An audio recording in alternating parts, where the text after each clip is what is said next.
சோழ நாட்டின் காவலன். பகுதி 1. சூழ்ச்சியின் நிழல். அத்தியாயம் 1. தஞ்சையின் விடியல். காலம் வரலாற்றின் பக்கங்களில் உறங்கிக் கிடக்கும் ஒரு மாபெரும் நதி. அதன் ஓட்டத்தில் எத்தனையோ பேரரசுகள் உதித்தன, மறைந்தன. ஆனால் சில பேரரசுகளின் பெருமை காலத்தால் கரைக்க முடியாத கற்பாறைகளைப் போல நிலைத்து நிற்கின்றன. அப்படிப்பட்ட ஒரு பேரரசுதான் காவிரியால் வளம் கொழித்த சோழ பெருநாடு. புலரி பொழுதின் முதல் கீற்று வானத்தின் கரிய போர்வையை கிரித்துக் கொண்டு மெல்ல எட்டிப் பார்த்தது. தஞ்சை மாநகரம் இன்னும் ஆழ்ந்த உறக்கத்தில் இருந்தது. ஆனால் அந்த மாநகரின் மணிமகுடமாய் வானத்தை முட்டி நின்று கொண்டிருந்த அந்த விண் அளக்கும் வடிவம் இராச ராசேச்சரம். ஆம், மக்கள் அன்புடன் அழைக்கும் அந்த தஞ்சை பெருவுடையார் கோவில் அதற்குள் விழித்துக் கொண்டது. கோவிலின் உச்சியில் இருந்த அந்த மிகப்பெரிய நந்தியின் மீது பனித்துளிகள் முத்துக்களாய் உறைந்திருந்தன. வைகரை பொழுதின் இளங்காற்று காவிரியின் ஈரப்பதத்தையும் மலர்களின் நறுமணத்தையும் தழுவிக்கொண்டு வந்தது. எங்கோ ஒரு மூலையில் திருப்பள்ளியெழுச்சியின் மெல்லிய இன்னிசை காற்றில் மிதந்து வந்தது. அந்த அமைதியை ஒரு ஜோடி கூரிய கண்கள் கண்காணித்துக் கொண்டிருந்தன. தஞ்சை பெருவுடையார் கோவிலின் உயர்ந்த மதில்களில் கையில் வேலுடன் ஒரு வீரன் கம்பீரமாக நின்றிருந்தான். அவன் பெயர் வீரபாகு. அகவை 22 இருக்கலாம். அரச குமரர்களுக்கு உரிய மினுமினுப்போ வெண்ணிறமோ அவனிடம் இல்லை. ஆனால் வெயிலிலும் மழையிலும் காய்ந்து இறுகிய அவன் தேகம் ஒரு கருங்கல்லை போல திடமாக இருந்தது. அவனது தோள்கள் அகன்று விரிந்திருந்தன. அவனது விழிகளில் ஒரு வேங்கையின் கூர்மையும் ஒரு குழந்தையின் கள்ளமில்லா தன்மையும் ஒரு சேர குடியிருந்தன. அவன் கண்கள் கீழே பறந்து விரிந்திருந்த தஞ்சை நகரத்தை அளந்தன. ஓடுகள், வேயப்பட்ட மாளிகைகள், அகன்ற பெருவீதிகள், பரபரப்பாக இயங்க தயாராகும் அங்காடிகள் அனைத்தையும் தாண்டி அவன் பார்வை அரண்மனையின் மீது நிலைத்தது. அந்த அரண்மனையின் உள்கூடத்தில்தான் இந்த தஞ்சைக்கே பெருமை சேர்த்த அந்த மாமனிதர் உறங்கிக் கொண்டிருப்பார். விண்ணவரும் வியக்கும் இந்த கோவிலை கட்டி எழுப்பிய அந்த பெருமகன் மாமன்னர் இராசராச சோழர்.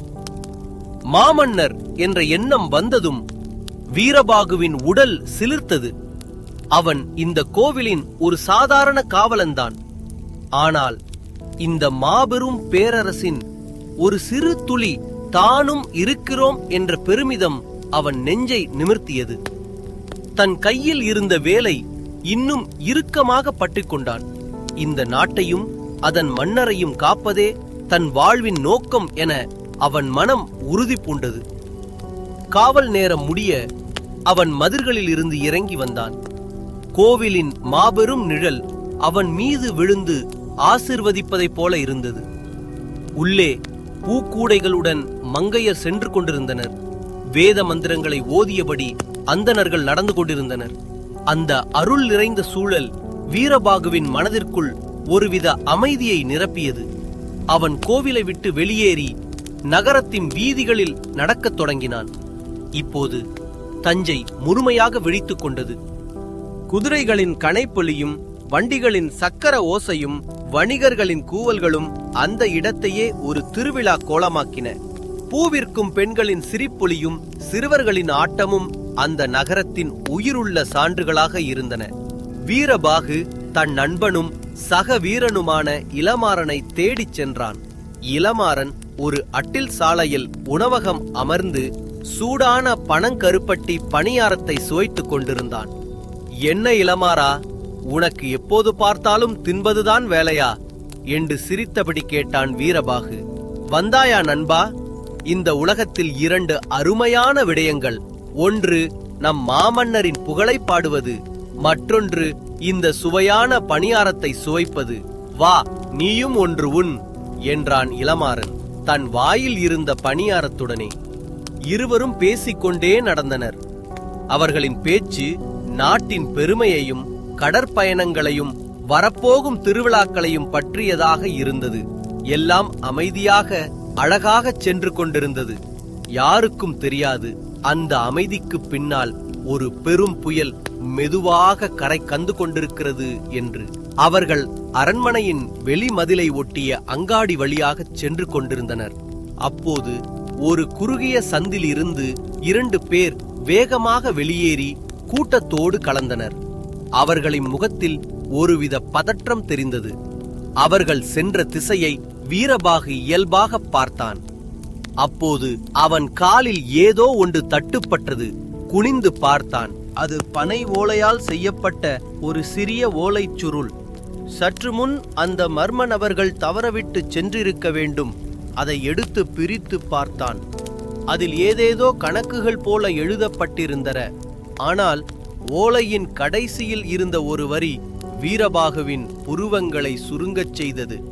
அதில் ஒழுங்கற்ற கையெழுத்தில் எழுதப்பட்டிருந்தது, முழு நிலவில் சிங்கம் பாயும். அதன் பொருள் அவனுக்கு புரியவில்லை.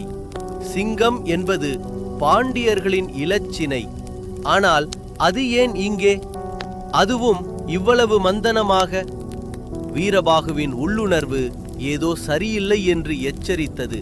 இது வெறும் ஓலை அல்ல, ஒரு பெரும் அபாயத்தின் முன்னறிவிப்பு என்பதை அவன் மனம் அடித்துச் சொன்னது. தன் கையில் இருக்கும் இந்த சிறிய ஓலைச்சுருள் மாபெரும் சோழ பேரரசின் தலைவிதியையே மாற்றப்போகும் ஒரு புயலின் முதல் துளி என்பதை அறியாமல் வீரபாகு அந்த ஓலையை தன் இடையில் செருகிக் கொண்டு அரண்மனையை நோக்கி கவலையுடன் பார்த்தான். வானத்தில் கதிரவன் முழுமையாக உதித்திருந்தான். ஆனால் வீரபாகுவின் மனதில் ஐயத்தின் கருமேகங்கள் சூழத் தொடங்கியிருந்தன. அத்தியாயம் 2. அரண்மனை ஓலை. சூரியன் உதித்தெழும் ஒவ்வொரு நாளும் சோழ பேரரசின் பெருமையை உலகுக்கு பறைசாற்றிக் கொண்டிருந்தது. அன்று தஞ்சையின் விடியல் வீரபாகுவின் வாழ்வில் ஒரு புதிய அத்தியாயத்தை எழுதப் போகிறது என்பதை அவன் அறிந்திருக்கவில்லை. அவன் கையில் கிடைத்த அந்த மர்ம ஓலைச் சுருள் அவன் மனதில் ஓயாத அலைகளை எழுப்பிக் கொண்டிருந்தது. சிங்கம் பாயும் என்ற அந்த வரி அவனது அமைதியை குலைத்திருந்தது. அடுத்த நாள் காலை வீரபாகு பெருவுடையார் கோவிலின் காவல் மாடத்தில் தனது பணிகளை முடித்துவிட்டு அரண்மனையின் ஆயுத சாலைக்கு சென்று கொண்டிருந்தான். அவனது நடை தளர்ந்திருந்தது. கண்கள் உறக்கமின்றி சிவந்திருந்தன. அந்த ஓலையின் மர்மம் அவனை இரவு முழுவதும் உறங்கவிடவில்லை. வீரபாகு, ஒரு அதிகாரமான குரல் அவனை தடுத்து நிறுத்தியது. திரும்பி பார்த்தான். அங்கே சோழர் படையின் 100 தலைவரான 100 வீரர்களுக்கு தலைவர் கீர்த்திவர்மன் நின்று கொண்டிருந்தான். அகன்ற மார்பும் முறுக்கிய மீசையும் விழிகளில் எப்போதும் ஒரு கண்டிப்பும் கொண்டவர். அவரது குரலை கேட்டாலே பல வீரர்களுக்கு நடுக்கம் எடுக்கும். வீரபாகு விரைந்து சென்று தலைவணங்கி, ஆணைக்காக காத்திருக்கிறேன் தலைவரே என்றான் பணிவுடன். கீர்த்திவர்மனின் கூரிய கண்கள் வீரபாகுவை ஒரு கணம் ஊடுருவின. உன்னை பற்றி நான் நிறைய கேள்விப்பட்டிருக்கிறேன். போர் பயிற்சியில் உனக்கு நிகர் நீயே என்றும் உன் குறி தவறாது என்றும் சொல்கிறார்கள். அதைவிட உன் நேர்மையையும் நாட்டுப்பற்றையும் தான் நான் மதிக்கிறேன் என்றார். வீரபாகுவுக்கு ஒன்றும் புரியவில்லை. இவ்வளவு பெரிய அதிகாரி தன்னிடம் ஏன் பேச வேண்டும்? கீர்த்திவர்மன் தொடர்ந்தார். இப்போது உன் திறமைக்கும் நாட்டுப்பற்றுக்கும் ஒரு சோதனை வரப்போகிறது. இது ஒரு சாதாரண பணி அல்ல, பேரரசின் மிக முக்கியமான மந்தனமான பணி. அவர் தன் இடையிலிருந்து பட்டு துணியில் சுற்றப்பட்ட அரக்கினால் முத்திரையிடப்பட்ட ஒரு ஓலையை எடுத்தார்.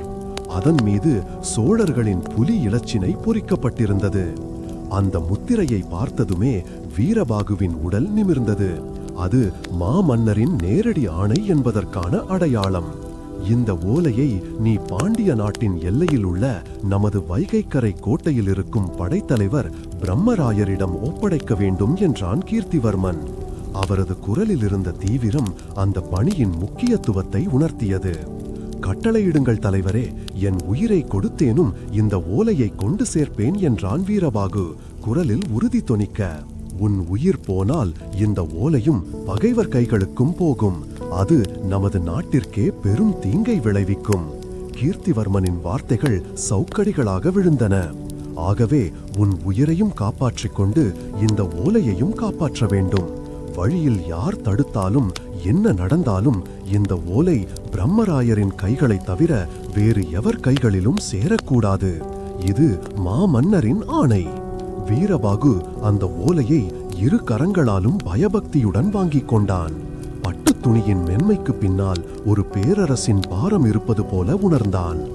உனக்கு உதவியாக நமது படையின் சிறந்த குதிரை ஒன்றை ஆயத்தமாக வைத்திருக்கிறேன்.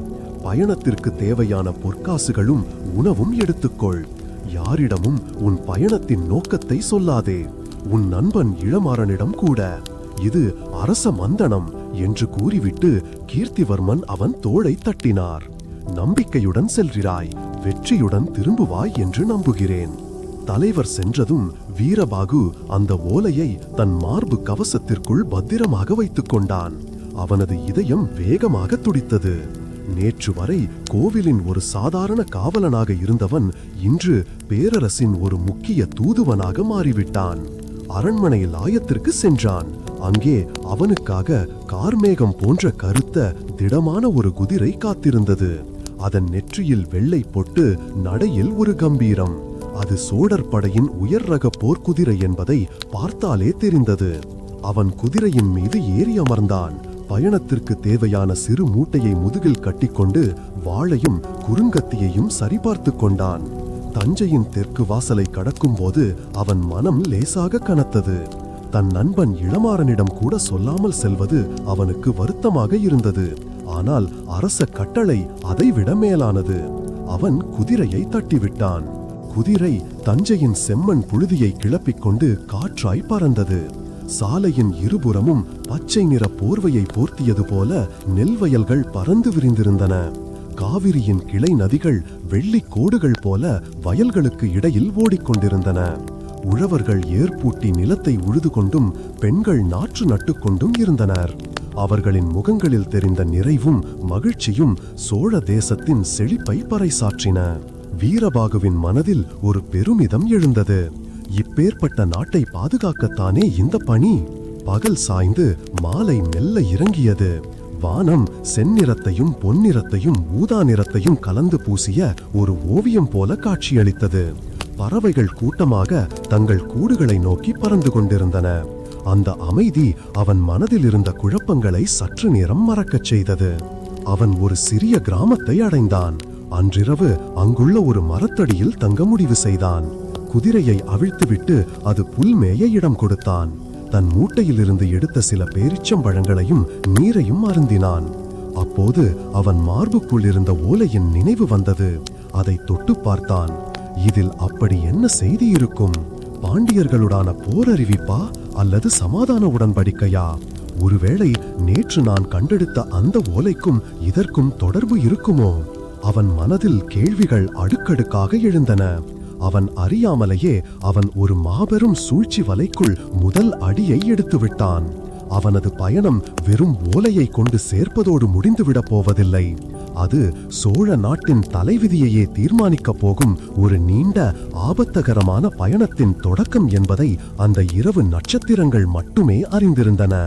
அந்த பயணத்தின் ஒவ்வொரு அடியிலும் ஆபத்துகள் அவனுக்காக காத்திருந்தன. வஞ்சகம் வலை விரித்திருந்தது. துரோகம் வாளுடன் நின்றிருந்தது.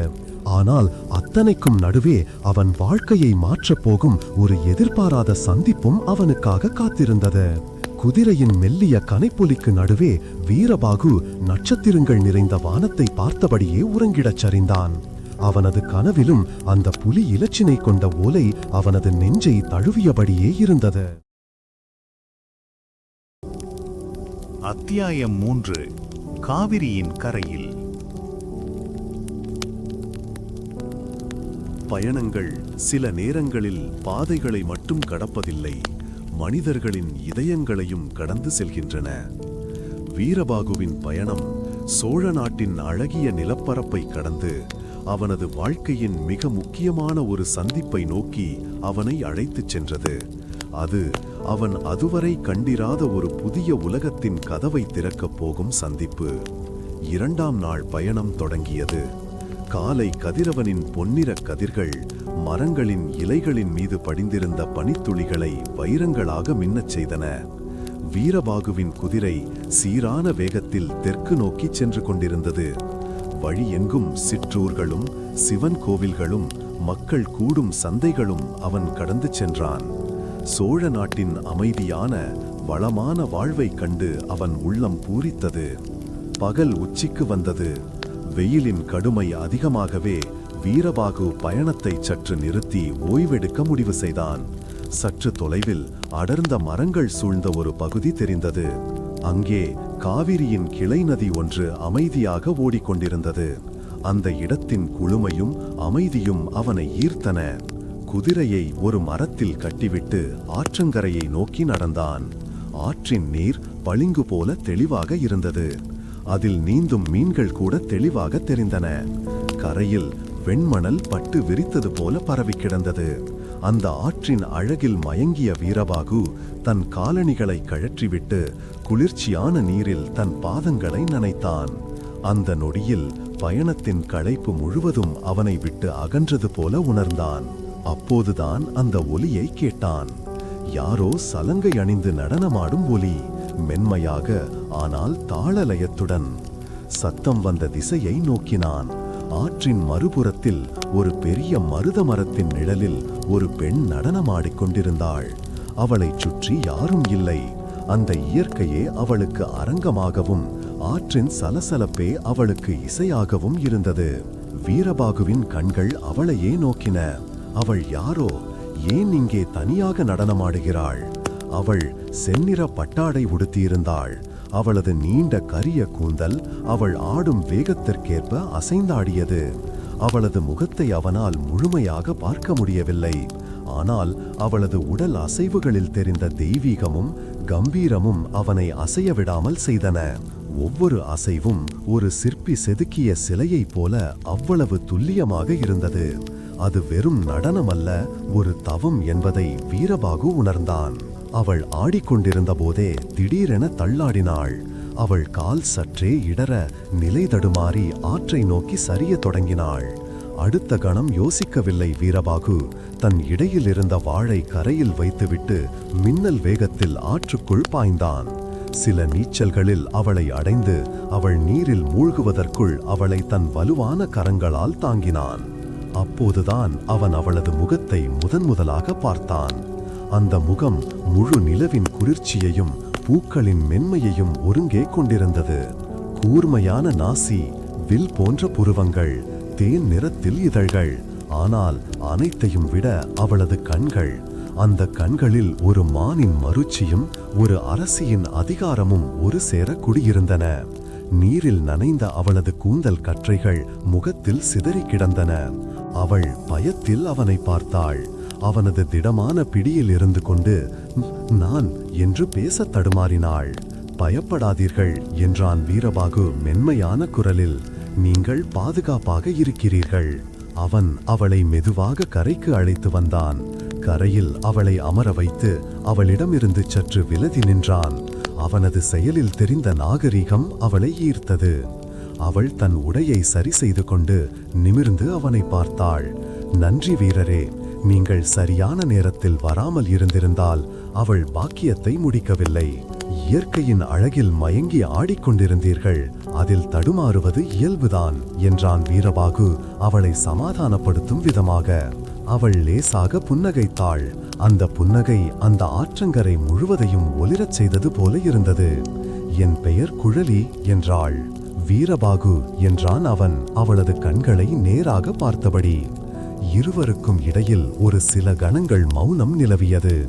அந்த மௌனம் 1000 வார்த்தைகளை விட ஆழமாக பேசியது. ஆற்றின் சலசலப்பும் பறவைகளின் ஒலியும் அந்த மௌனத்திற்கு இசையமைத்தன.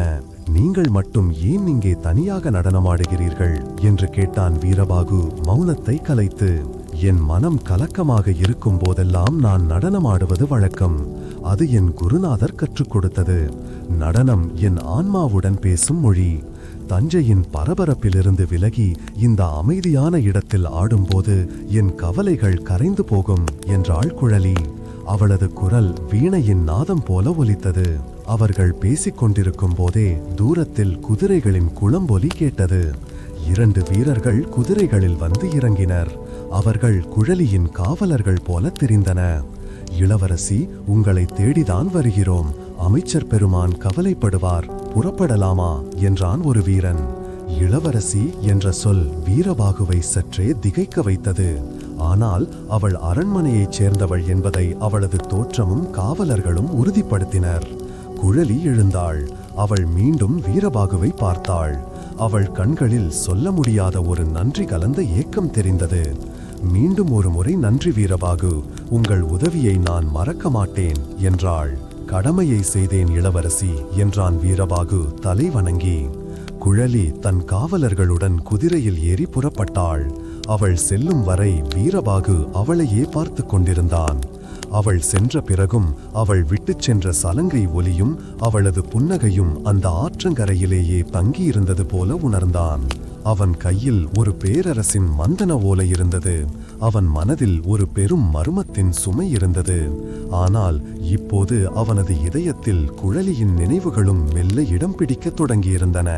இந்த சந்திப்பு வெறும் தற்செயல் நிகழ்வா அல்லது விதியின் விளையாட்டா? வீரபாகுவுக்கு தெரியாது. ஆனால் இந்த எதிர்பாராத சந்திப்பு அவனது கடினமான பயணத்தில் கிடைத்த ஒரு சிறு தென்றலை போல இருந்தது. அந்த தென்றலின் நினைவுகளுடன் தன் பயணத்தை மீண்டும் தொடர்ந்தான் வீரபாகு. அவன் செல்ல வேண்டிய தூரம் இன்னும் அதிகமாக இருந்தது. சந்திக்கப் போகும் ஆபத்துகளும் ஏராளமாக இருந்தன. அத்தியாயம் 4. ஐயத்தின் விதை. விதியின் பாதைகள் விசித்திரமானவை. சில நேரங்களில் அவை மலர் பாதைகளாகவும் சில நேரங்களில் முள் நிறைந்தவையாகவும் இருக்கும். குழலியுடனான சந்திப்பு வீரபாகுவின் பயணத்தில் ஒரு மலரைப் போல மலர்ந்தது. ஆனால் அவன் அறியாமலேயே அடுத்த திருப்பத்தில் ஒரு பெரும் முள் காத்து கிடந்தது. அது அவன் மனதிலிருந்த சிறு சந்தேக பொறியை ஒரு பெருந்தீயாக மாற்றப்போகும் திருப்பம். குழலியின் நினைவுகள் தந்த புத்துணர்ச்சியுடன் வீரபாகு தன் பயணத்தை தொடர்ந்தான். மேலும் 2 நாட்கள் கடந்தன. அவன் இப்போது சோழ நாட்டின் தென் எல்லையை நெருங்கிக் கொண்டிருந்தான். நிலப்பரப்பு மாறத் தொடங்கியது. செழிப்பான வயல்வெளிகள் குறைந்து சிறு குன்றுகளும் பாறைகள் நிறைந்த வறண்ட நிலங்களும் தென்பட்டன. இங்குதான் பாண்டிய நாட்டுடனான எல்லைப் பகுதி தொடங்குகிறது என்பதை அவன் உணர்ந்து கொண்டான். அன்றிரவு வானம் மேகமூட்டத்துடன் காணப்பட்டது. தூரத்தில் மின்னல் கீற்றுகள் தோன்றி மறைந்தன. மழை வரும் அறிகுறி தெரிந்தது. இந்த நேரத்தில் திறந்த வெளியில் தங்குவது உகந்ததல்ல என்று உணர்ந்த வீரபாகு இரவு தங்குவதற்கு ஒரு பாதுகாப்பான இடத்தை தேடினான். சற்று தூரத்தில் ஒரு மலையடிவாரத்தில் சில விளக்குகளின் ஒளி தெரிந்தது. அது ஒரு சத்திரம் என்பதை அவன் யூகித்துக் கொண்டான். பயணிகளுக்கும் வணிகர்களுக்கும் உணவும் உறங்க இடமும் தரும் இடம். குதிரையை அந்த சத்திரத்தை நோக்கி செலுத்தினான். அது ஒரு பழைய கல்லால் கட்டப்பட்ட சத்திரம். அதன் கூரைகள் ஓடுகளால் வேயப்பட்டிருந்தன. உள்ளே 10க்கும் மேற்பட்ட பயணிகள் உணவருந்திக் கொண்டும் பேசிக்கொண்டும் இருந்தனர். ஒரு மூலையில் அடுப்பில் உணவு தயாராகும் மணம் காற்றில் மிதந்து வந்தது. சத்திரத்தின் உரிமையாளரிடம் சில காசுகளை கொடுத்து தனக்கும் தன் குதிரைக்கும் இடம் பிடித்தான் வீரபாகு. குதிரையை லாயத்தில் கட்டி அதற்கு தேவையான நீரையும் புல்லையும் வைத்துவிட்டு சத்திரத்தின் உள்ளே நுழைந்தான். அவன் ஒரு ஓரமாக அமர்ந்து தனக்கு கொடுக்கப்பட்ட கம்பு சோற்றையும் புளித்த மோரையும் அருந்தத் தொடங்கினான். பயண களைப்பு அவன் உடலை வாட்டியது. அவன் கண்கள் இயல்பாக சத்திரத்திலிருந்த மற்றவர்களை நோட்டம் விட்டன. பெரும்பாலும் வணிகர்கள், சிலர் யாத்திரிகர்கள். அனைவரும் தங்கள் சொந்த கவலைகளிலும் பேச்சுகளிலும் மூழ்கியிருந்தனர். அப்போதுதான் சத்திரத்தின் இருள் சூழ்ந்த ஒரு மூலையில் அமர்ந்திருந்த இருவர் மீது அவன் பார்வை சென்றது. அவர்கள் மற்றவர்களைப் போல சத்தமாக பேசவில்லை. அவர்களின் உடைகள் சாதாரண வணிகர்களைப் போல இருந்தாலும் அவர்களின் கூரிய பார்வையும் நடவடிக்கைகளில் தெரிந்த ஒருவித எச்சரிக்கை உணர்வும் அவர்களை தனியாக காட்டிக் கொடுத்தன. வீரபாகு அவர்களை பொருட்படுத்தாதது போல தன் உணவில் கவனம் செலுத்தினான். ஆனால் அவனது காதுகள் அவர்களின் பேச்சை நோக்கி தீட்டப்பட்டன. அவர்கள் மிகவும் மெல்லிய குரலில் பேசிக் கொண்டிருந்ததால் முழுமையாக எதையும் கேட்க முடியவில்லை. ஆனால் காற்றில் வந்த சில சொற்கள் அவன் முதுகெலும்பில் ஒரு குளிர்ச்சியை பரவச் செய்தன. அவர்களில் ஒருவன் மற்றவனிடம் மெல்லிய குரலில் சொன்னான், சிங்க இலச்சினை கொண்ட வாழை அமைச்சர் மாளிகையில் சேர்ப்பதுதான் நம் முதல் வேலை. அது நடந்தால்தான் பாண்டிய மன்னர் நம்மை முழுமையாக நம்புவார். சிங்க இலச்சினை, அமைச்சர் மாளிகை. இந்த வார்த்தைகள் வீரபாகுவின் இதயத்தை வேகமாக துடிக்க வைத்தன. அன்று தஞ்சையில் அவன் கண்டெடுத்த ஓலையில் இருந்த சிங்கம் பாயும் என்ற வரியும் இப்போது இவர்கள் பேசும் சிங்க இலச்சினையும் ஒன்றா? எந்த அமைச்சரின் மாளிகையை பற்றி பேசுகிறார்கள்? சோழ தேசத்தில் பல அமைச்சர்கள் இருக்கிறார்களே. அவன் தன் உணர்ச்சிகளை கட்டுப்படுத்திக் கொண்டு தொடர்ந்து கவனித்தான். மற்றவன் பதிலளித்தான், கவலை வேண்டாம், அது பாதுகாப்பாக சேர்க்கப்பட்டுவிடும். நமது முழு கவனமும் இப்போது அடுத்த கட்டத்தில்தான் இருக்க வேண்டும். முழு நிலவு இரவு நெருங்கிக் கொண்டிருக்கிறது. அன்றுதான் நமது திட்டம் நிறைவேறும். முழு நிலவு இரவு. வீரபாகு அதிர்ச்சியில் உறைந்தான். தஞ்சை ஓலையில் இருந்த அதே சொற்கள். இது தற்செயலாக இருக்க வாய்ப்பே இல்லை. இவர்களுக்கும் அந்த ஓலைக்கும் நிச்சயம் தொடர்பு இருக்கிறது. ஒரு மாபெரும் சூழ்ச்சி தன் கண் முன்னே பின்னப்படுவதை அவன் உணர்ந்தான். ஆனால் அது என்ன சூழ்ச்சி? அதன் நோக்கம் என்ன? அவன் அவர்களை இன்னும் கூர்மையாக கவனித்தான். அப்போது அவர்களில் ஒருவனின் பார்வை தற்செயலாக வீரபாகுவின் மீது பட்டது. ஒரு கணம் அவர்களின் கண்கள் சந்தித்தன. அந்த மனிதனின் கண்களில் தெரிந்த குரூரமும் சந்தேகமும் வீரபாகுவை எச்சரிக்கையடையச் செய்தன. உடனடியாக அவர்கள் இருவரும் தங்கள் பேச்சை நிறுத்திக் கொண்டனர்.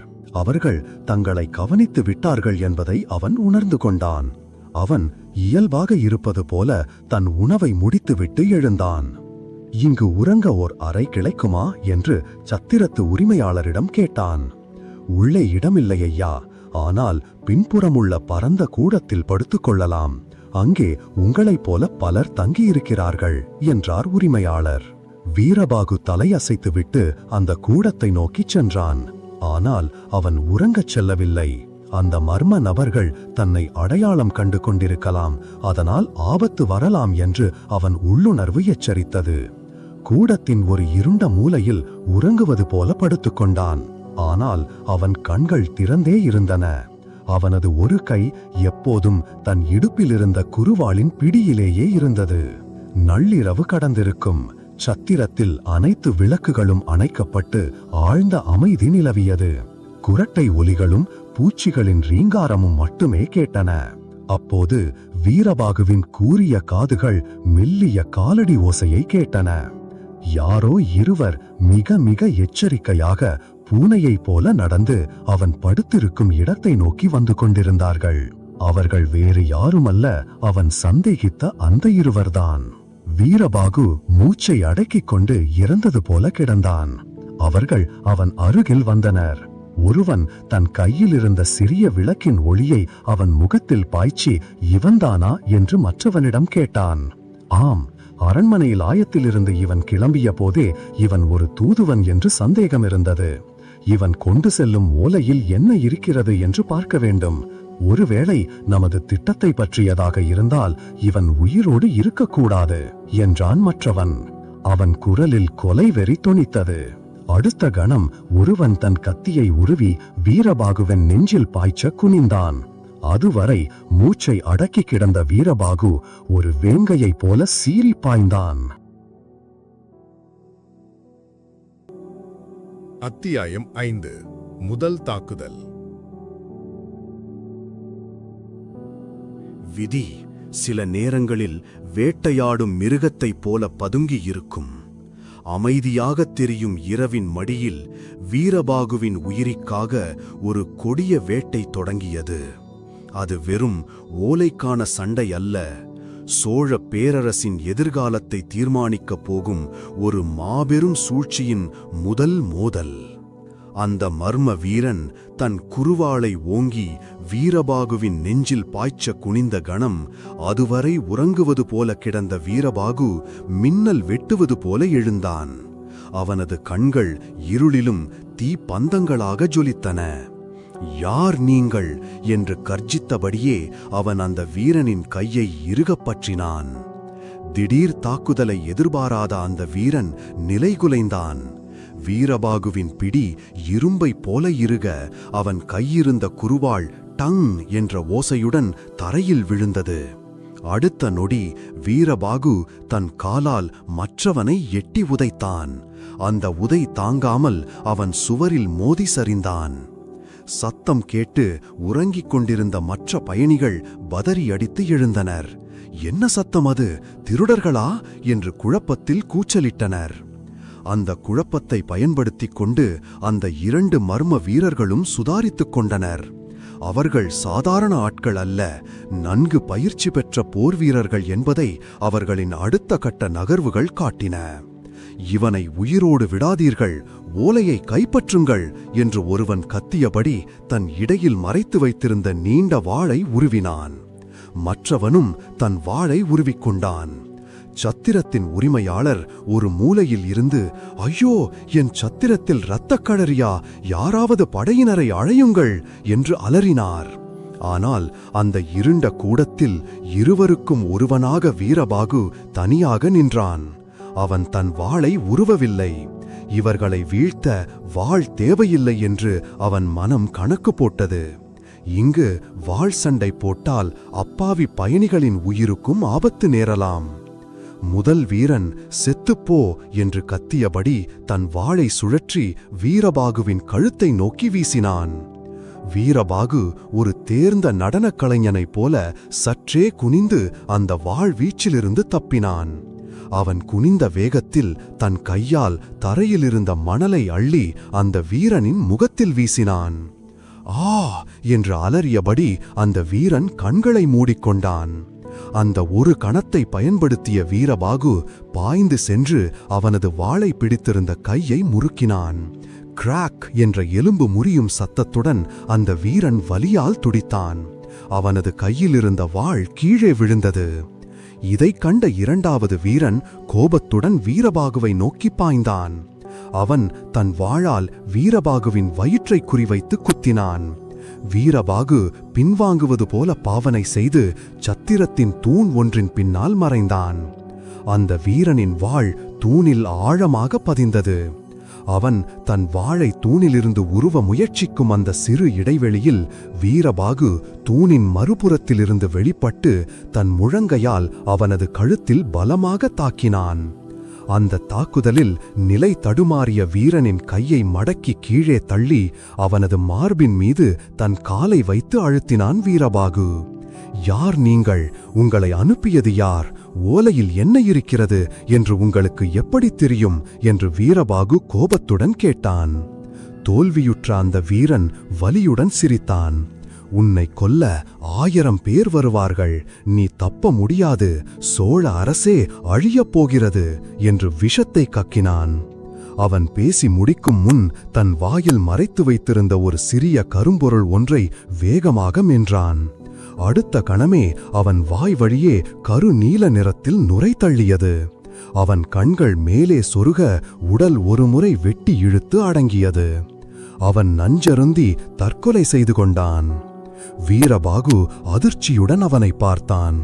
ஒரு ரகசியத்திற்காக உயிரையே விடும் அளவிற்கு பயிற்சி பெற்றிருக்கிறார்கள் என்றால் இவர்களுக்கு பின்னால் இருக்கும் சக்தி எவ்வளவு பெரியதாக இருக்க வேண்டும். இன்னொருவன் கையுடிந்த வலியுடன் தரையில் புரண்டு கொண்டிருந்தான். வீரபாகு அவனை நெருங்குவதற்குள் அந்த வீரன் தன் மிச்சமிருந்த சக்தியையெல்லாம் திரட்டி எழுந்து சத்திரத்தின் ஜன்னல் வழியே வெளியே குதித்து இருளில் ஓடி மறைந்தான். சத்தம் இப்போது அமைதியானது. தரையில் ஒருவனின் பிணம், சுவரில் மோதியவனின் வாள், வீரபாகுவின் கனத்த மூச்சுக்காற்று. மற்ற பயணிகள் அனைவரும் பயத்தில் உறைந்து போய் நின்றிருந்தனர். வீரபாகு தன் மார்பை தொட்டு பார்த்தான். ஓலை பத்திரமாக இருந்தது. ஆனால் அவன் இதயம் முன்பை விட வேகமாக அடித்துக் கொண்டிருந்தது. இப்போது அவனுக்கு ஒன்று தெளிவாக புரிந்தது. தான் கொண்டு செல்வது வெறும் ஓலை அல்ல, ஒரு மாபெரும் சூழ்ச்சியை முறியடிக்கக்கூடிய சாவி. அந்த சாவியை கைப்பற்ற அல்லது அழித்துவிட ஒரு பெரும் கூட்டம் துடிக்கிறது. இந்த சத்திரத்தில் இனியும் இருப்பது பாதுகாப்பானது அல்ல. அரச படையினர் வருவதற்குள் இங்கிருந்து கிளம்பிவிட வேண்டும். அவர்கள் வந்தால் 1000 கேள்விகள் கேட்பார்கள். இந்த மர்ம மரணத்திற்கு தான் பதில் சொல்ல நேரிடும். அது தன் பயணத்தை தாமதப்படுத்தும். இங்கு நடந்தது பற்றி யாரிடமும் எதுவும் சொல்லாதீர்கள். இது அரச மந்தனம் சம்பந்தப்பட்டது என்று சத்திரத்து உரிமையாளரிடம் கண்டிப்பாக கூறிவிட்டு வீரபாகு விரைந்து லாயத்துக்கு ஓடினான். அவனது குதிரை ஏதோ ஆபத்தை உணர்ந்தது போல கனைத்துக் கொண்டிருந்தது. அதன் மீது பாய்ந்து ஏறிய வீரபாகு ஒரு நொடி கூட தாமதிக்காமல் அந்த சத்திரத்தை விட்டு வெளியேறினான். அடைமழை பெய்யத் தொடங்கியிருந்தது. அந்த மழையில் நனைந்தபடியே குதிரையை முழு வேகத்தில் செலுத்தினான். மின்னல் வெட்டிய ஒளியில் அவன் முகத்தில் இருந்த காயம் தெரிந்தது. அது அந்த போராட்டத்தில் ஏற்பட்ட சிறு கீறல். ஆனால் அவன் மனதில் அதைவிட ஆழமான ஒரு காயம் விழுந்திருந்தது. துரோகத்தின் காயம். இப்போது அவன் எதிரிகள் யார் என்று அவனுக்கு தெரியாது. அவர்கள் எத்தனை பேர் என்றும் தெரியாது. ஆனால் அவர்கள் தன்னை தொடர்ந்து வருவார்கள் என்பது மட்டும் உறுதி. தன் பயணம் இனி பூக்கள் நிறைந்த பாதையாக இருக்காது. ஒவ்வொரு அடுகுனும் மரணம் காத்திருக்கும் ஒரு யுத்தக்களம் என்பதை வீரபாகு முழுமையாக உணர்ந்து கொண்டான். அந்த கருமை சூழ்ந்த இரவில் மழையையும் புயலையும் கிழித்துக்கொண்டு சோழ நாட்டின் காவலன் தன் இலக்கை நோக்கி தனி ஒருவனாக பயணித்துக் கொண்டிருந்தான். அத்தியாயம் 6. படைத்தலைவர் பிரம்மராயர். ஒவ்வொரு அடியிலும் ஆபத்துகள் நிறைந்த பாதையில் நம்பிக்கை மட்டுமே ஒரு வீரனுக்கு துணை. வீரபாகுவின் மனதில் தன் நாட்டின் மீதும் தன் மன்னரின் மீதும் கொண்ட நம்பிக்கை மட்டுமே அவனை முன்னோக்கி இயக்கியது. சத்திரத்தில் நடந்த கொடிய சம்பவத்திற்கு பிறகு அவன் உறக்கத்தையும் ஓய்வையும் முற்றிலுமாக துறந்தான். அவன் கண்கள் எதிரிகளை தேடின. அவன் செவிகள் அபாய ஒலிகளை கேட்க தயாராக இருந்தன. இரவு முழுவதும் இடைவிடாது பயணம் செய்த வீரபாகு அடுத்த நாள் நண்பகலில் தன் பயணத்தின் இலக்கை அடைந்தான்.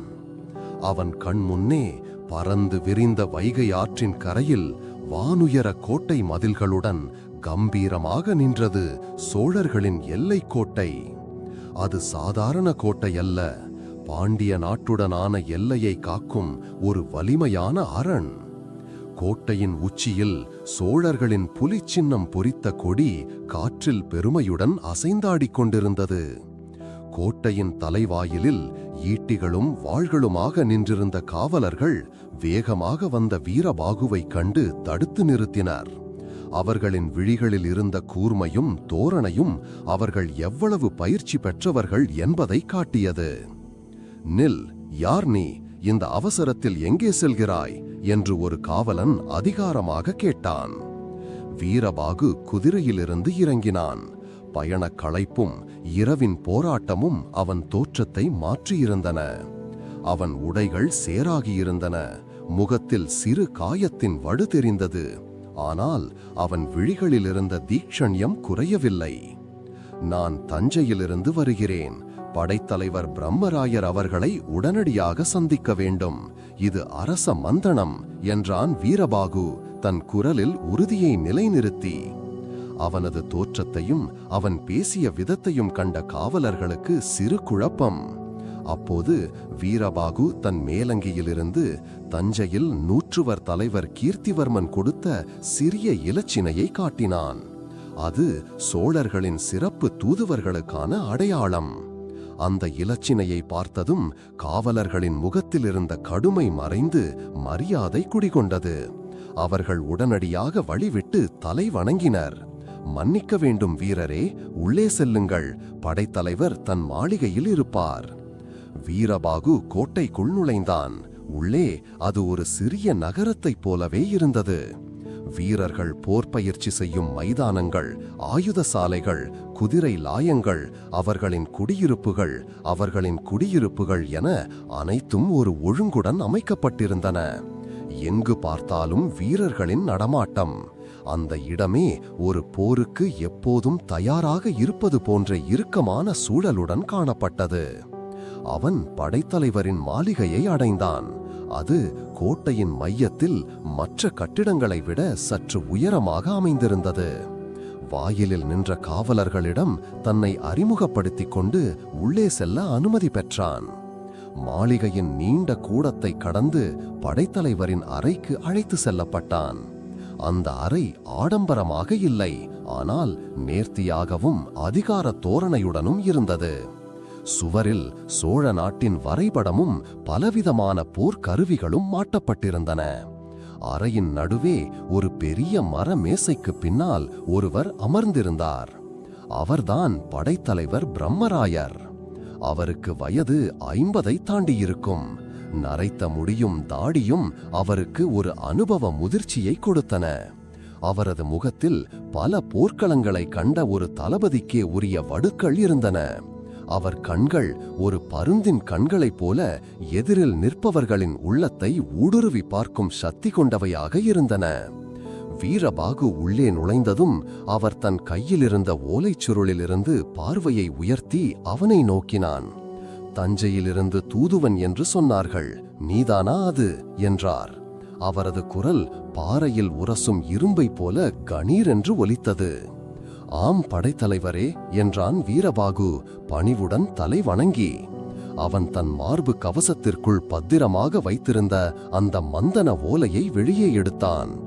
பட்டு துணியில் சுற்றப்பட்ட புலி இலச்சினை முத்திரையிடப்பட்ட அந்த ஓலையை இரு கரங்களாலும் அவரிடம் நீட்டினான். பிரம்மராயரின் கண்கள் ஒரு கணம் அந்த ஓலையின் மீது நிலைத்தன. பிறகு அவர் அதை வாங்கிக் கொண்டார். அவர் அந்த அரக்கு முத்திரையை உடைத்து ஓலையை பிரித்து படிக்கத் தொடங்கினார். அவர் ஓலையை படிக்க படிக்க வீரபாகு அவரது முகத்தில் ஏற்படும் மாற்றங்களை கவனித்தான். தொடக்கத்தில் இயல்பாக இருந்த அவரது முகம் மெல்ல மெல்ல இறுகியது. அவரது புருவங்கள் சுருங்கின. அவரது உதடுகள் இறுக்கமாக மூடிக்கொண்டன. அவர் நெற்றியில் வியர்வை துளிகள் மெல்ல அரும்பின. ஓலையை படித்து முடித்ததும் அவர் அதை சுருட்டி தன் கைகளுக்குள் வைத்து இறுக்கமாக பற்றிக் கொண்டார். அவர் முகம் ஒரு பெரும் புயலுக்கு முந்தைய அமைதியுடன் காணப்பட்டது. அவர் வீரபாகுவை நிமிர்ந்து பார்க்கவில்லை, எங்கோ சூனியத்தை வெறித்து பார்த்து கொண்டிருந்தார். வீரபாகுவுக்கு ஒன்றும் புரியவில்லை. ஓலையில் அப்படி என்னதான் இருக்கிறது? ஏன் படைத்தலைவர் இவ்வளவு பதற்றமடைகிறார்? சில கணங்கள் நீடித்த அந்த கனத்த மௌனத்திற்கு பிறகு பிரம்மராயர் பேசினார். நல்லது வீரனே, நீ உன் கடமையை செவ்வனை செய்து முடித்து விட்டாய். தஞ்சைக்கு திரும்பலாம். அவரது குரல் மிகவும் தட்டையாக எந்த உணர்ச்சியிலுமின்றி ஒலித்தது. அவர் வீரபாகுவின் கண்களை பார்க்க தவிர்த்தார். வீரபாகுவுக்கு ஏமாற்றமாக இருந்தது. பதிலோலை எதுவும் இல்லையா, அல்லது வேறு ஏதேனும் கட்டளைகளா? இவ்வளவு ஆபத்துகளை கடந்து கொண்டு வந்த ஓலைக்கு இவ்வளவுதானா பிரதிகரணம்? படைத்தலைவரே, நான் தஞ்சைக்கு திரும்ப ஏதேனும் பதிலோலை உண்டா என்று தயக்கத்துடன் கேட்டான். பிரம்மராயர் எரிச்சலுடன் அவனை நிமிர்ந்து பார்த்தார். தேவையில்லை, நான் சொல்வது உனக்கு புரியவில்லையா? நீ இங்கிருந்து உடனடியாக கிளம்ப வேண்டும். அதுதான் உனக்கு நல்லது. என் கட்டளைக்காக காத்திருக்காதே, போ என்று சற்று உரக்க கத்தினான். அவரது இந்த எதிர்பாராத கோபம் வீரபாகுவை அதிர்ச்சிக்குள்ளாக்கியது. இது வெறும் கோபமல்ல, ஒருவித பயம் கலந்த பதற்றம் என்பதை வீரபாகுவின் கூர்மையான உள்ளுணர்வு அவனுக்கு சொன்னது. ஏதோ ஒரு உண்மையை அவர் மறைக்கிறார், அல்லது இந்த ஓதையில் உள்ள செய்தி அவரை நிலைகுலைய செய்திருக்கிறது. வீரபாகு மேலும் எதுவும் பேசாமல் தலை வணங்கிவிட்டு அறையை விட்டு வெளியேறினான். அவன் மனம் முழுவதும் குழப்பத்தால் நிரம்பியிருந்தது. மாளிகையை விட்டு வெளியேறி தன் குதிரையை நோக்கி நடந்தான். அவன் மனதில் சத்திரத்தில் நடந்த சம்பவமும் படைத்தலைவரின் விசித்திரமான நடவடிக்கையும் ஒன்றோடு ஒன்று மோதின. சிங்க இலச்சினை, அமைச்சர் மாளிகை, முழு நிலவு இரவு, இந்த வார்த்தைகள் அவன் காதுகளில் மீண்டும் மீண்டும் ஒலித்தன. ஒருவேளை இந்த சூழ்ச்சியில் படைத்தலைவர் பிரம்மராயருக்கும் பங்கு இருக்குமோ? இருக்க வாய்ப்பில்லை. அவர் மாமன்னரின் நம்பிக்கைக்குரிய தளபதிகளில் ஒருவர். பின் ஏன் இந்த பதற்றம்? ஒருவேளை ஓலையில் உள்ள செய்தி அவரால் கையாள முடியாத ஒரு பெரும் ஆபத்தை பற்றியதாக இருக்குமோ? பல கேள்விகளுடன் வீரபாகு கோட்டையின் வாசலை அடைந்தான். அவன் தஞ்சையை நோக்கி தன் பயணத்தை தொடங்கத் தயாரானான். அவன் மனம் சொன்னது, இந்த ஓலையை கொண்டு சேர்ப்பதோடு தன் பணி முடிந்து விடவில்லை, மாறாக இனிதான் உண்மையான மர்மங்களை தேடும் பணி தொடங்குகிறது என்று. அவன் தஞ்சையை நோக்கி திரும்பும்போது கோட்டையின் உச்சியிலிருந்த படைத்தலைவரின் மாளிகையின் சாளரத்திலிருந்து ஒரு ஜோடி கண்கள் அவன் செல்வதையே பார்த்து கொண்டிருந்தன. அந்த கண்கள் படைத்தலைவர் பிரம்மராயருடையது. அவர் முகத்தில் தவிப்பும் பயமும் ஒரு பெரும் மன போராட்டமும் நிலையாடின.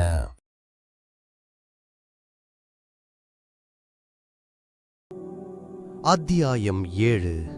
குழலியின் பின்னணி. மனதில் கேள்விகளின் சுமையுடனும் குழப்பத்தின் இருளுடனும் பயணிப்பது என்பது திசையறியா காட்டில் பயணம் செய்வதை போன்றது. வீரபாகுவின் தஞ்சை நோக்கிய திரும்பும் பயணம் அப்படித்தான் இருந்தது. படைத்தலைவர் பிரம்மராயரின் விசித்திரமான நடத்தை அவன் மனதில் ஆழமான ஒரு காயத்தை ஏற்படுத்தியிருந்தது. சூழ்ச்சியின் வலை எவ்வளவு ஆழமானது, அதன் கிளைகள் எங்கெல்லாம் பரவியிருக்கின்றன என்ற எண்ணம் அவனை அலைக்கழித்தது. பகலும் இரவும் பாராமல் அவன் பயணம் செய்தான். இப்போது அவன் எதிரிகளைப் பற்றி மட்டும் கவலைப்படவில்லை, யாரை நம்புவது யாரை நம்பக்கூடாது என்ற புதிய குழப்பமும் அவனுள் சேர்ந்து கொண்டது. 2 நாட்கள் பயணத்திற்குப் பிறகு அவன் காவிரியின் கிளை நதி பாயும் அந்த வளமான பகுதியை மீண்டும் அடைந்தான். சோழ நாட்டின் இதயமாக விளங்கும் அந்த பகுதி அவனுக்கு ஒருவித ஆறுதலை தந்தது. தன் பயணத்தின் இறுதிக் கட்டத்தை நெருங்கிவிட்டோம் என்ற எண்ணம் அவன் களைத்த உடலுக்கு சற்று தெம்பூட்டியது. அவன் ஒரு சோலையை கடந்து சென்று கொண்டிருந்தபோது குதிரை தானாகவே வேகத்தை குறைத்து கனைத்தது. வீரபாகு நிமிர்ந்து பார்த்தான். அங்கே அந்த சோலையின் மரங்களுக்கு இடையில் ஒரு பல்லக்கு நின்று கொண்டிருந்தது. அதை சுற்றி சில காவலர்கள் நின்றிருந்தனர். பல்லக்கின் அருகே அன்று அவன் ஆற்றில் சந்தித்த அதே பெண் குழலி நின்று கொண்டிருந்தாள். அவள் ஒரு மரத்தின் மீது சாய்ந்தபடி எதையோ ஆழ்ந்து சிந்தித்துக் கொண்டிருந்தாள். அவளது முகத்தில் முன்பு கண்ட அந்த தெய்வீகமான அமைதி இல்லை, பதிலாக ஒரு மெல்லிய சோகமும் கலக்கமும் இழையோடியது. வீரபாகுவை கண்டதும் குழலியின் முகத்தில் ஒரு வியப்பு கலந்த மகிழ்ச்சி மெல்ல படர்ந்தது. அவளது கண்கள் ஒரு நொடி ஒளிர்ந்தன. வீரபாகு என்று அவள் மெல்லிய குரலில் அழைத்தாள். வீரபாகு குதிரையிலிருந்து இறங்கி அவளை நோக்கி நடந்தான். இளவரசி, நீங்களா இந்த நேரத்தில் இங்கே என்றான், குரலில் மரியாதையும் அக்கறையும் இழையோட. குழலி லேசாக புன்னகைத்தாள். இளவரசி என்று அழைக்காதீர்கள், என் பெயர் குழலி, அது போதும். பிறகு அவள் பார்வை அவன் முகத்திலிருந்த காய்ந்த வடுவின் மீது சென்றது. உங்கள் முகத்தில் காயம், பயணம் கடினமாக இருந்ததா என்று கேட்டாள். அவள் குரலில் இருந்த கனிவு வீரபாகுவின் மனதிற்கு இதமாக இருந்தது. சிறு கீறல்தான், பயணத்தில் இதெல்லாம் இயல்பு என்று அவன் தன் காயத்தை பெரிதுபடுத்தாமல் சொன்னான். தஞ்சைக்குத்தான் செல்கிறீர்களா? ஆம், என் பணி முடிந்தது, தஞ்சைக்கு திரும்பிக் கொண்டிருக்கிறேன். இருவருக்கும் இடையில் மீண்டும் ஒரு மகிழ்ச்சியான மௌனம் நிலவியது. அந்த சோலையின் குளுமையும் பூக்களின் நறுமணமும் அவர்கள் மனதின் ஓட்டத்திற்கு ஒரு அழகான பின்னணியை அமைத்துக் கொடுத்தன. உங்கள் முகத்தில் ஒருவித கலக்கம் தெரிகிறதே, எல்லாம் நலம்தானே என்று வீரபாகு தயக்கத்துடன் கேட்டான். ஒரு சாதாரண வீரன் ஒரு உயர்குடி பெண்ணிடம் இப்படி கேட்பது முறையா என்று அவன் மனம் சற்றே தயங்கியது. குழலி ஒரு பெருமூச்சு விட்டாள். அவள் பார்வை எங்கோ தொலைதூரத்தில் நிலைத்தது. ஒன்றுமில்லை, சில நாட்களாக அரண்மனையில் சூழல் சரியில்லை. என் தந்தையின் முகத்தில் எப்போதும் ஒருவித இறுக்கம், யாரிடமும் சரியாக பேசுவதில்லை. இரவுகளில் மந்தனமான சந்திப்புகள், என்ன நடக்கிறது என்றே புரியவில்லை. அதனால்தான் சற்று அமைதி தேடி இங்கே வந்தேன் என்றாள். அவள் பேச்சிலிருந்த மந்தன சந்திப்புகள் என்ற வார்த்தை வீரபாகுவை கவனிக்க வைத்தது. உங்கள் தந்தை, அவர் அரண்மனையில் என்ன பொறுப்பில் இருக்கிறார் என்று கேட்டான் வீரபாகு. அன்று அவள் காவலர்கள் அவளை இளவரசி என்று அழைத்ததால் அவள் ஒரு சிற்றரசரின் மகளாக இருக்கலாம் என்று யூகித்திருந்தான். குழலி அவனை நேராக பார்த்தாள். அவள் குரலில் ஒரு மெல்லிய பெருமிதம் துணித்தது. என் தந்தைதான் சோழ பேரரசின் தலைமை அமைச்சர் விக்ரமகேசரியார். இந்த வார்த்தைகள் வீரபாகுவின் தலையில் ஒரு பெரும் இடியை இறக்கியது போல இருந்தன. அவன் ஒரு கணம் திகைந்து போனான். தலைமை அமைச்சரா, விக்ரமகேசரியாரா? சத்திரத்தில் அந்த மர்ம நபர்கள் பேசியது அவன் நினைவுக்கு வந்தது. சிங்க இலச்சினை கொண்ட வாளை அமைச்சர் மாளிகையில் சேர்ப்பதுதான் நம் முதல் வேலை. அவன் உடல் முழுவதும் ஒரு அருமை அலை பரவியது. அவன் சுவாசம் கனத்தது. ஒருவேளை அவர்கள் பேசியது தலைமை அமைச்சரை பற்றிதானா?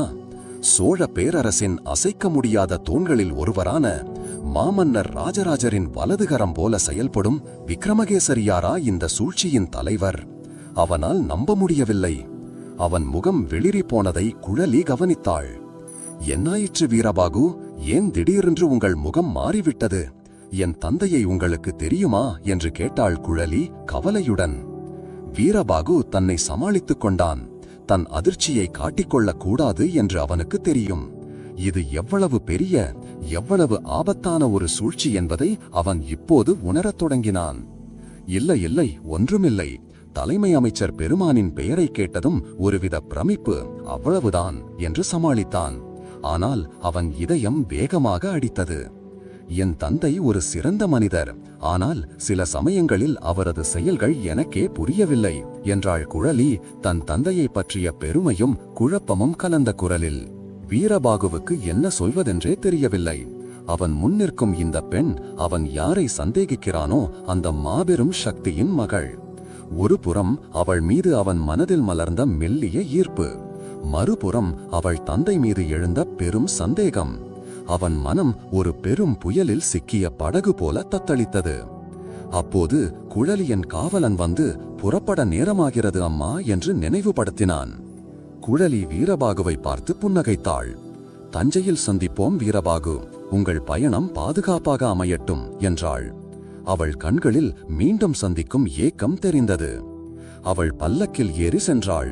பல்லக்கு தஞ்சையை நோக்கிய பாதையில் மெல்ல மறைந்தது. வீரபாகு அங்கேயே சிலையாக நின்றான். அவன் காதுகளில் குழலியின் குரலும் அந்த மர்ம நபர்களின் குரலும் ஒரு சேர ஒலித்தன. அவன் பயணம் இப்போது ஒரு புதிய, மிக ஆபத்தான திருப்பத்தை அடைந்திருந்தது. அவன் தேட வேண்டிய உண்மை சோழ பேரரசின் அதிகார மையத்திலேயே ஒளிந்திருக்கிறது. அதை வெளிக்கொண்டு வருவது நெருப்புடன் விளையாடுவதைப் போன்றது. குழலியின் அப்பாவியான முகமும் அவள் தந்தை மீதான சந்தேகமும் அவன் மனதை இரு கூறாக பிளந்தன. அவன் தஞ்சைக்கு திரும்ப வேண்டும். படைத்தலைவர் பிரம்மராயரிடமிருந்து எந்த பதிவோலையும் இல்லை என்ற செய்தியை தன் மேலதிகாரியிடம் தெரிவிக்க வேண்டும். அதே சமயம் அமைச்சர் விக்ரமகேசரியின் நடவடிக்கைகளை கண்காணிக்க வேண்டும். அவன் ஒரு மிக நீண்ட, மிக ஆபத்தான போரில் இறங்கிவிட்டான் என்பதை உணர்ந்து கொண்டான். அந்த போரில் அவன் ஆயுதங்கள் வாளோ வேலோ அல்ல. அவனது கூர்மதியும் எச்சரிக்கை உணர்வும் அசைக்க முடியாத நாட்டுப்பற்றும் தான். ஒரு பெருமூச்சுடன் வீரபாகு தன் குதிரையில் ஏறினான். அவன் பார்வை தஞ்சை இருந்த திசையை நோக்கியது. அந்த மாநகரம் இப்போது அவனுக்கு ஒரு பெரும் மர்மத்தின் இருப்பிடமாக தோன்றியது. அத்தியாயம் 8. சிங்க இலச்சினை. சந்தேகம் என்பது ஒரு விஷச்செடி. அது மனதில் முளைத்துவிட்டால் நம்பிக்கையையும் அமைதியையும் மெல்ல மெல்ல அரித்துவிடும். வீரபாகுவின் மனதில் முளைத்திருந்த அந்த சந்தேகச் செடி இப்போது ஒரு மாபெரும் விருட்சமாக வளரத் தொடங்கியிருந்தது. அவன் கால்கள் தஞ்சையை நோக்கி சென்றாலும் அவன் எண்ணங்கள் அனைத்தும் தலைமை அமைச்சர் விக்ரமகேசரியையும் அவர் மகள் குழலியையும் சுற்றியே வலம் வந்தன. ஒரு நாள் பயணத்திற்கு பிறகு வீரபாகு தஞ்சை மாநகரின் கோட்டை வாசலை அடைந்தான். அவன் கிளம்பிச் சென்றதற்கும் இப்போது திரும்புவதற்கும் இடையில் அவன் உலகமே தலைகீழாக மாறிவிட்டது போல உணர்ந்தான். அவன் இப்போது ஒரு சாதாரண காவலன் அல்ல, ஒரு பெரும் சூழ்ச்சியின் நிழலை பின்தொடரும் ஒரு ஒற்றன். அவன் நேராக நூற்றுவர் தலைவர் கீர்த்திவர்மனின் அலுவலகத்திற்கு சென்றான். கீர்த்திவர்மன் அவனை பார்த்ததும் புன்னகையுடன் எழுந்து வந்தார். வந்தாயா வீரபாகு? உன் முகமே சொல்கிறது பயணத்தில் பல இடர்களை சந்தித்திருக்கிறாய் என்று. வா, அமர்ந்து கொள். ஓலையை கொடுத்தாயா? படைத்தலைவர் நலமாக இருக்கிறாரா என்று அக்கறையுடன் விசாரித்தார். வீரபாகு தலைவணங்கி நடந்ததை சுருக்கமாக கூறினான். ஓலையை பிரம்மராயரிடம் கொடுத்ததையும் அவர் காட்டிய பவற்றத்தையும் பதில் ஓலை ஏதும் தராமல் தன்னை திருப்பி அனுப்பியதையும் விவரித்தான். ஆனால் சத்திரத்தில் நடந்த மோதல் பற்றியோ தன் மனதில் எழுந்த சந்தேகம் பற்றியோ அவன் ஒரு வார்த்தை கூட சொல்லவில்லை. யாரிடம் சொல்வது, எதை சொல்வது என்று அவனுக்கே தெரியவில்லை. கீர்த்திவர்மன் பிரம்மராயரின் நடவடிக்கை குறித்து சற்று யோசித்தார். விசித்திரமாகத்தான் இருக்கிறது. ஒருவேளை ஓலையில் இருந்த செய்தி அப்படிப்பட்டதாக இருக்கலாம். சரி, நீ உன் கடமையை செவ்வனே செய்துவிட்டாய். 2 நாட்கள் ஓய்வெடுத்துக்கொள். பிறகு உன் வழக்கமான காவல் பணிக்கு திரும்பலாம் என்றான். வீரபாகுவுக்கு ஓய்வெடுக்க மனம் வரவில்லை. அவன் மனம் அமைச்சர் மாளிகையைச் சுற்றியே வட்டமடித்தது. அவன் கீர்த்திவர்மனிடம் இருந்து விடை பெற்று வெளியே வந்தான். அப்போது அரண்மனை வளாகத்திலிருந்து ஒரு பல்லக்கு வெளியே வந்தது. அது குழலியின் பல்லக்கு. அவன் இதயம் ஒரு கணம் வேகமாக துடித்தது. அவள் அவனை பார்க்கவில்லை. பல்லக்கு அவனை தாண்டிச் சென்றது. அந்த பல்லக்கு சென்ற திசையை பார்த்தான். அது அமைச்சர் மாளிகைக்கு செல்லும் பாதை. அப்போதுதான் அவனுக்கு ஒரு யோசனை தோன்றியது. படைத்தலைவர் பிரம்மராயர் பதில் ஓலை ஏதும் தரவில்லை என்ற செய்தியை தலைமை அமைச்சர் விக்ரமகேசரியிடம் தானே நேரடியாக சென்று சொன்னால் என்ன? அது ஒரு சாக்கு. அந்த சாக்கை பயன்படுத்தி அமைச்சர் மாளிகைக்குள் சென்று அங்குள்ள சூழலை கண்காணிக்கலாம். ஏதேனும் துப்பு கிடைக்குமா என்று பார்க்கலாம். அது அபாயகரமான செயல் என்று தெரிந்தும் அவன் மனம் அதை செய்ய துடித்தது. உடனடியாக அவன் தன் குதிரையை அமைச்சர் மாளிகையை நோக்கி செலுத்தினான். தலைமை அமைச்சர் விக்ரமகேசரியின் மாளிகை அரண்மனைக்கு அடுத்தபடியாக தஞ்சையின் மிக முக்கியமான கட்டடமாக விளங்கியது. அது ஒரு சிறிய கோட்டையைப் போலவே உயர்ந்த மதில்களுடனும் ஆயுதம் ஏந்திய காவலர்களுடனும் பாதுகாக்கப்பட்டது. வாயிலில் நின்ற காவலர்கள் வீரபாகுவை மேலும் கீழும் பார்த்தனர். யார் நீ? அமைச்சரை பார்க்க அனுமதி உண்டா என்று கேட்டனர். நான் அரச படையை சேர்ந்த வீரன். பாண்டிய எல்லையிலிருந்து ஒரு முக்கிய செய்தியுடன் வருகிறேன். அமைச்சரிடம் நேரடியாக தெரிவிக்க வேண்டும் என்றான் வீரபாகு தன் குரலில் அதிகாரத்தை வரவழைத்துக் கொண்டு. அவனது தோரணையையும் அவன் அரச வீரர்களுக்கான இலச்சினையை அணிந்திருந்ததையும் கண்ட காவலர்கள் உள்ளே செய்தி சொல்லி அவனுக்கு அனுமதி பெற்று தந்தனர். வீரபாகு மாளிகைக்குள் நுழைந்தான். உள்ளே மாளிகை மிகவும் நேர்த்தியாகவும் கலைநயத்துடனும் இருந்தது. தூண்களில் அழகிய சிற்பங்கள், சுவர்களில் வண்ணமயமான ஓவியங்கள். எங்கும் ஒரு செழிப்பான அதிகாரமிக்க சூழல். ஆனால் அந்த ஆடம்பரத்திற்கு பின்னால் ஒருவித இறுக்கமான அமைதி நிலவுவதை வீரபாகு உணர்ந்தான். ஒரு பணியாள் அவனை அமைச்சர் அமர்ந்திருக்கும் அறைக்கு அழைத்துச் சென்றான். அது ஒரு பெரிய விசாலமான அறை. அறையின் ஒரு புறம் நூற்றுக்கணக்கான ஓலைச்சுருள்களை கொண்ட ஒரு பெரிய நூலகம் இருந்தது. மறுபுறம் பெரிய சாளரத்தின் வழியே மாளிகையின் அழகான பூந்தோட்டம் தெரிந்தது. அறையின் நடுவே ஒரு உயர்ந்த இருக்கையில் விக்ரமகேசரி அமர்ந்திருந்தார். அவருக்கு வயது 60 தாண்டியிருக்கும். முகத்தில் அறிவின் தெளிவும் அதிகாரத்தின் கம்பீரமும் ஒருங்கே தெரிந்தன. மாமன்னரின் நம்பிக்கைக்கு பாத்திரமான ஒரு தலைமை அமைச்சருக்குரிய அத்தனை தகுதிகளும் அவரிடம் இருப்பதாகவே தோன்றியது. அவரை பார்த்தவுடன் தன் சந்தேகம் தவறாக இருக்குமோ என்று வீரபாகு ஒரு கணம் நினைத்தான். வா வீரனே, என்ன செய்தி என்றார் விக்ரமகேசரி. அவரது குரல் அமைதியாகவும் ஆழ்ந்ததாகவும் இருந்தது. வீரபாகு பணிவுடன் தலைவணங்கி, ஐயனே, நான் படைத்தலைவர் பிரம்மராயரிடம் ஓலையை கொண்டு சென்ற தூதுவன். அவர் பதில் ஓலை ஏதும் தரவில்லை. அந்த செய்தியை தங்களிடம் தெரிவிக்க வந்தேன் என்றான். விக்ரமகேசரி ஒரு கணம் யோசித்தார். பிறகு ஒரு மெல்லிய புன்னகையுடன், நல்லது, அந்த செய்தி எனக்கு ஏற்கனவே வந்துவிட்டது. நீ உன் கடமையை சிறப்பாக செய்திருக்கிறாய். உன்னை போன்ற வீரர்களால் தான் சோழ பேரரசு தலை நிமிர்ந்து நிற்கிறது என்றார். அவனது பாராட்டு வீரபாகுவின் சந்தேகத்தை குறைப்பதற்கு பதிலாக அதிகப்படுத்தியது. அது உண்மையான பாராட்டாக தெரியவில்லை. நீ களைத்திருப்பாய், இந்த மோரை அருந்திவிட்டு செல் என்று கூறி மேசையின் மீது இருந்த வெள்ளி பாத்திரத்தில் இருந்த மோரை அருந்தும்படி சைகை செய்தார். வீரபாகு அவருக்கு நன்றி கூறி அந்த மோரை அருந்து சென்றான். அவன் மேசையை நெருங்கிய போது அவன் கண்கள் சுவரில் மாட்டப்பட்டிருந்த அலங்கார பொருட்களை நோக்கின. அங்கே பலவிதமான அழகிய வேலைப்பாடுகள் நிறைந்த குறுவாள்கள் ஒரு மரப்பலகையில் வரிசையாக மாற்றப்பட்டிருந்தன. அவை அமைச்சருக்கு பரிசாக வந்தவையாக இருக்கலாம். அந்த குறுவாள்களை இயல்பாக பார்த்து கொண்டே வந்த வீரபாகுவின் பார்வை ஒரு இடத்தில் நிலைகுத்தியது. அவன் உடல் முழுவதும் ஒரு மின்சாரம் பாய்ந்தது போல இருந்தது. அவன் கையிலிருந்த மோர்க்குவளை நழுவி தரையில் விழும் ஓசை கூட அவன் காதுகளுக்கு எட்டவில்லை. அங்கே அந்த குறுவாள்களின் வரிசையில் கடைசியாக ஒரு சிறிய ஆனால் கூர்மையான கத்தி இருந்தது. அதன் பிடி தந்தத்தால் செய்யப்பட்டிருந்தது. நுணுக்கமான வேலைப்பாடுகளுடன் இருந்தது. அந்த பிடியின் முனையில் ஒரு சிறிய சிங்கத்தின் உருவம் பாய்வதற்கு தயாராக இருப்பது போல செதுக்கப்பட்டிருந்தது. சிங்க இலச்சினை. சத்திரத்தில் அந்த மர்ம நபர்கள் பேசிய அதே இலச்சினை. சிங்க இலச்சினை கொண்ட வாளை அமைச்சர் மாளிகையில் சேர்ப்பதுதான் நம் முதல் வேலை என்று அவர்கள் பேசியது அவன் காதுகளில் இடி முழக்கமாக ஒலித்தது. சந்தேகம் இப்போது உறுதியாகிவிட்டது. சூழ்ச்சியின் ஊற்றுக்கண், அதன் ஆணிவேர் இந்த அறையில்தான் இருக்கிறது. இந்த மாபெரும் தேசத்திற்கு எதிராக வஞ்சகம் செய்யும் அந்த பெரும் புள்ளி வேறு யாரும் அல்ல, தன் கண் முன்னே அமர்ந்திருக்கும் இதே தலைமை அமைச்சர் விக்ரமகேசரிதான். வீரபாகு அதிர்ச்சியில் உறைந்து அந்த கத்தியையே பார்த்து கொண்டிருந்தான். அவன் முகம் வெளிரி, கண்கள் விரிந்து, அவன் உலகமே நொறுங்கி போனது போல உணர்ந்தான். அவன் அதிர்ச்சியை கவனித்த விக்ரமகேசரியின் முகத்தில் இருந்த புன்னகை மெல்ல மறைந்தது.